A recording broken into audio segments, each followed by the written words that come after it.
Hey all, இது Friday temple போன mini vlog. So green டே மாதிரி நாங்கள் எல்லோரும் க்ரீன் கலர் தான் ட்ரெஸ் பண்ணியிருந்தோம். அங்கேருந்து பஸ் ஸ்டாப் போயிட்டு நெக்ஸ்ட் எம்ஆர்டி ஸ்டேஷன் போயிட்டோம்.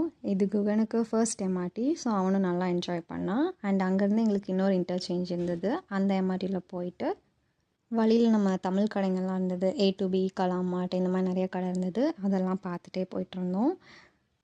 குகன் நல்லா ஹாப்பியாக வந்தான். அண்ட் நெக்ஸ்ட் நாங்கள் வடபத்ரகாளி அம்மன் கோவில் தான் போயிருந்தோம். நாங்கள் ஸ்டாச்சூஸ் எல்லாமே நல்லா இருந்தது.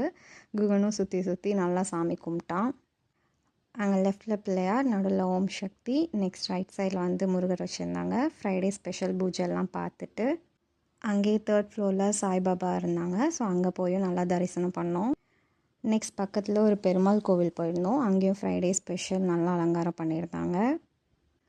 அண்ட் அங்கே நிறைய பேர் கூட குகன் ஃப்ரெண்ட்ஸ் ஆகிட்டான். ஸோ அதெல்லாம் கொஞ்சம் கேப்சர் பண்ணியிருந்தோம். அங்கேருந்து கொஞ்சம் தூரம் போயிட்டு இன்னொரு காளியம்மன் கோவில் போயிருந்தோம். அங்கே வந்து நாங்கள் பிரசாதம் சாப்பிட்டோம். ஸோ இன்றைக்கி நம்ம வந்த ஏரியா பேர் தான் லிட்டில் இண்டியா. ஸோ அங்கேருந்து நெக்ஸ்ட் எம்ஆர்டி எடுத்தோம். எம்ஆர்டியில் போகும்போது அம்மாவும் பையனும் நல்லா கொஞ்சம் விளாண்டுட்டு இருந்தாங்க. நெக்ஸ்ட் இன்டர்சேஞ்சுக்கு குவாட்ரம் பார்க்கில் வந்துட்டு நாங்கள் பூன்லே தான் போயிருந்தோம். ஸோ பூன்லே போயிட்டு நெக்ஸ்ட் எங்களுக்கு பஸ்ஸில் தான் வீட்டுக்கு போனோம். ஸோ எங்கள் பஸ்ஸுக்காக நாங்கள் வெயிட் பண்ணிகிட்டு இருந்தோம். அவ்வளோதான், நம்ம வீட்டுக்கு வந்தாச்சு. பாய்.